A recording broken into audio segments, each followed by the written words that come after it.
You can ask about it, but nobody knows the way. No breadcrumb trail to follow through your days. It takes an axe sometimes, a feather in the sunshine and bad weather. It's a matter of getting deeper in any way you can. All this beauty you might have to. Hi, I'm Jeannie Ballou, and welcome to Jeannie on the Beat, Talking with the Talent, Ann Arbor's newest talk variety show, where I'll bring you up close and personal with fabulous writers, performers, and other fascinating folks. My guest tonight is Paul Keller, one of the busiest jazz bass players in Michigan and leader of the 15-piece Paul Keller Orchestra, also known as the PKO. The PKO plays original, obscure, and classic big band material from all periods of jazz history. Here's Paul Keller's composition called NTK that the Paul Keller Orchestra performed recently at Zalgaz Grotto in Ann Arbor.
Welcome, Paul. It's great to have you here.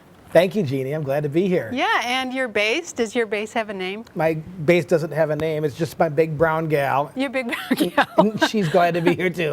Okay, well, welcome, big brown gal. I think that one of the most remarkable things about your band is that you have been together for over 22 years. I think that there's very few bands at all that have been together that long. 13 years at Ann Arbor's Bird of Paradise Jazz Club, 8 years at Ann Arbor's Firefly Club, 1 year at the Keystone Underground in Ypsilanti, and now you have a new home at Zalgaz Grotto on Stadium in Ann Arbor, where you play every Monday night with your band. So what else would you like to share with us about the PKO history? Well, we're just very lucky to be able to do what we love to do. That's all we started off doing 22 years ago, is we just wanted to play a little bit on Monday nights, and it started off as a little bit smaller band with only 3 saxophones and 3 brass and piano, bass, and drums, and it grew a little bit into a more of a full-size big band. So we just try to keep project-oriented and come up with a new project, and that keeps us all interested. And we've done a lot of really fun things over the 20 years, including making 5 CDs, and we've backed up a lot of famous artists. We've played at a lot of great festivals, and we've done a lot of outside jobs outside of our home base on Monday nights. Monday nights, gee, I don't even know. 22 years of Monday nights, what is that? That's like 1,000 Monday nights? Something like that. Not a lot of football for you guys. I've never seen Monday Night Football, except way back when Howard Cosell was on. This is true love. I gotta tell you, true love. What do you think is the secret to your band's longevity? It's quite remarkable. Well, I think we just try to keep it interesting for the guys and for the audience. We try to keep things fresh, always adding new material, always writing new material. That is, new material for a big band is like blood. It's what we live on. It keeps us going. And in addition to the new material, we're always trying to think of a new project, like maybe coming up with a new CD or some kind of special theme concert or something that's going to be fun. Like the one you just told me about that you did last night. You want to tell us about that? Oh, that was actually with a smaller size band, kind of our mini big band, but we did a tribute to Red Norvo, who was one of the first marimba players in jazz, and his wife was Mildred Bailey, who I've fallen in love with. Mildred Bailey was the first female big band singer. She was also the first white female jazz singer. Really? On the scene. Yeah. Wow. And Mildred is wonderful. I just love her. Unfortunately, she died young at 44 years of age. Red Norvo went on to live another 50 years beyond her, and he had an illustrious career. And he died in 2001. So that was just one of the many projects that we come up with. And you guys have been to Europe, you said? We've been to Europe a couple of times with the big band, which is... Did you go to Paris? Did you play in Paris? No, we were scheduled to go to Paris, but we didn't. We've been to Spain a few times, and we've been to Switzerland a few times. That's just with the big band. I've been fortunate to travel all over the world with a lot of different players, including I did a lot of work with Diana Krall, the singer and piano player. And my friend, all my local heroes are getting old enough that they're starting to pass away now.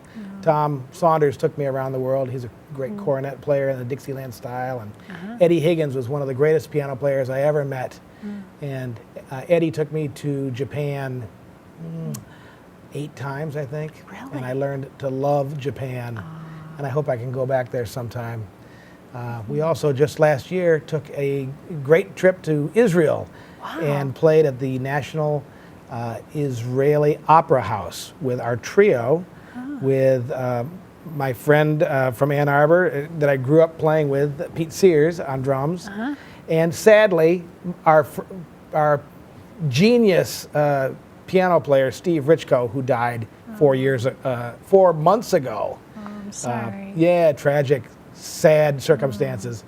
But so anyway, we've had our highs We've had many, many highs in our career, and we've had some pretty sad lows too. But we just keep on going, and we keep loving what we're doing, and we're just so happy that Ann Arbor supports jazz, and we're really loving our new home at Zalgaz Grotto because it helps us keep it going. Yeah, they've been really welcoming to you. Oh, they're great at Zalgaz Grotto. Well, you know, there's a lot of jazz bands out there. What is it that you think makes the PKO in particular unique? One of the things that makes us unique is that we don't specialize just in swing music or just in modern jazz or just in old time jazz. We like to do it all. We like to play music from Jelly Roll Morton and the beginning of jazz. We like to play Duke Ellington and Count Basie and Woody Herman, and we like to play modern jazz, and we like to write our own music. We like to try to move the music forward and create new things and be on the cutting edge. But we also like to delve into jazz prehistory. And of course the classics. We love the classics. So we like to try to do it all. Well, you guys do it. You're amazing. Yeah, well, you know, we just try to stay busy, and that's what keeps it interesting for me. I think that's one of the things that keeps it interesting for the band members who have stuck with me for all these years, and for our audience members. That's so cool. Let's hear another tune from the PKO. This tune is called Angry Young Man, and it's composed by one of your longtime band members, Paul Finkbeiner.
Okay, that was great. I love that. Thanks. Kind of modern, huh? Yeah. Yeah. It's a little different. Can you give us, for those of our viewers who aren't as familiar with jazz, obviously, as you are, could you give us a brief tour of the major jazz eras from the beginning up to today, in a nutshell? That's quite a loaded question. I know, it's a big question. Because the jazz family tree is heavy laden with fruit and rich with history. You could go on for months, as Ken Burns did, talking about the history of jazz. I loved that. That was amazing. It was so great. And he's a product of Ann Arbor. I don't know if you realize that. I didn't Ken Burns and jazz. That's really terrific. I love his shows, jazz.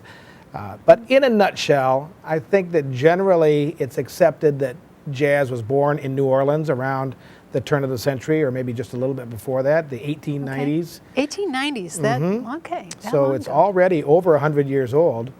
But you could point to many influences that come before that, including African rhythms and classical and romantic harmony. They go way back. So you've got New Orleans and Dixieland and Jelly Roll Morton, the piano player and composer and band leader. He was one of the first guys he called himself the inventor of jazz, which was a bold statement. Now, where was he from? He was from New Orleans. From New Orleans, okay. And lots of other great New Orleans type people like Louis Armstrong. Even pre-Louis Armstrong was Buddy Bolden, a trumpet player. Yep. And Louis Armstrong kind of came around 10 or 15 years later. So first you had Dixieland, and then what was the next, era? What would you call the next era? Well, I guess jazz really became popular in the late 1930s, and that was the swing era, right? The 1920s is called the Jazz Age, but it became a national craze during the late 30s and early 40s. Okay. And then halfway through the 40s, some of the big band guys got tired of being quote-unquote entertainers, and they wanted to make it more of an art form. And that's where Charlie Parker, Dizzy Gillespie come along, and bebop is born with Thelonious Monk and Bud Powell, the piano players. And this is the beginning of jazz as a real art form and not so much as an entertainment only. Then comes the golden age, my golden age of jazz, which the greatest year of jazz, I think, was 1958. So many great things happened in 1958. We call it the post-bop era. Horace Silver, Art Blakey, John Coltrane is now on the scene. And so then came the 60s, and just like the whole rest of the country, jazz was in turmoil.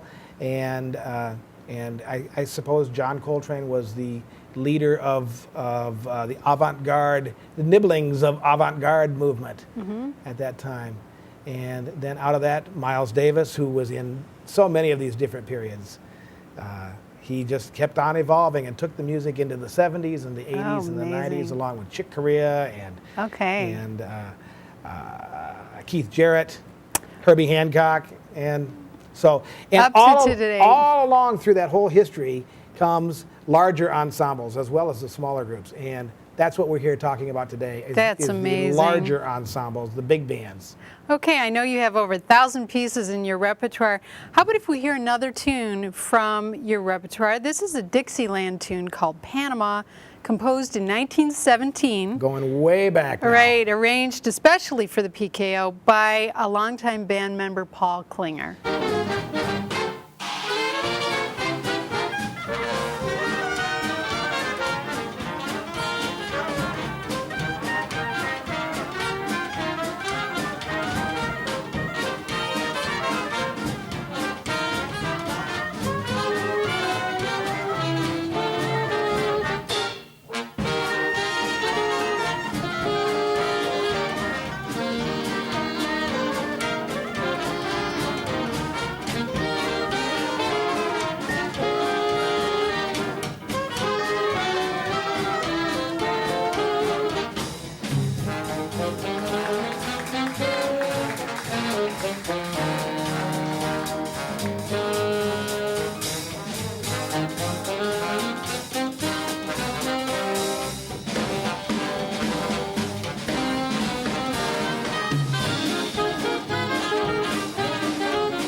That was just rockin', Paul. I loved that.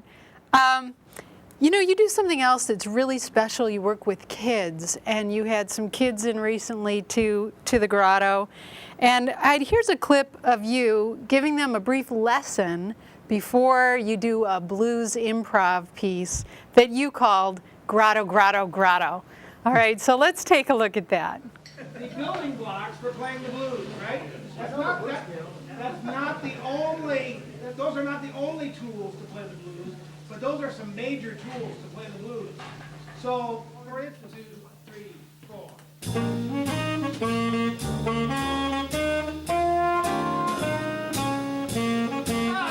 that's great, huh?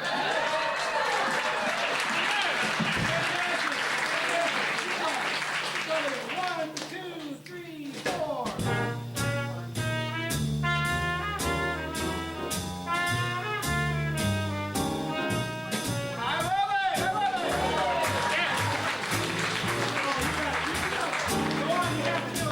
Keep aware, all right?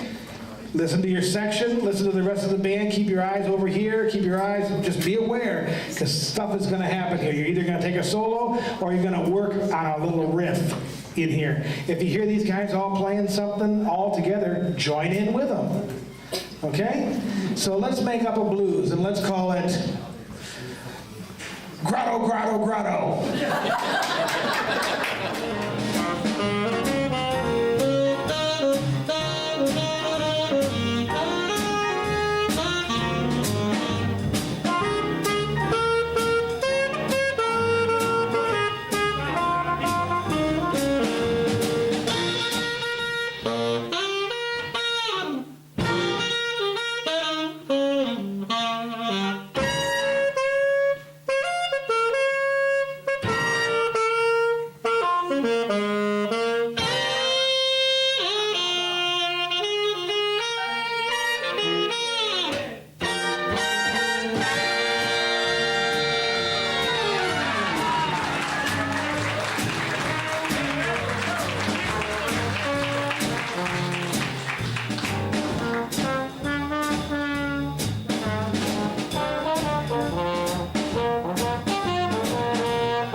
Okay, Paul, that was really fun. I loved watching how you interacted with the kids, and what a beautiful thing you are passing this on to the next generation.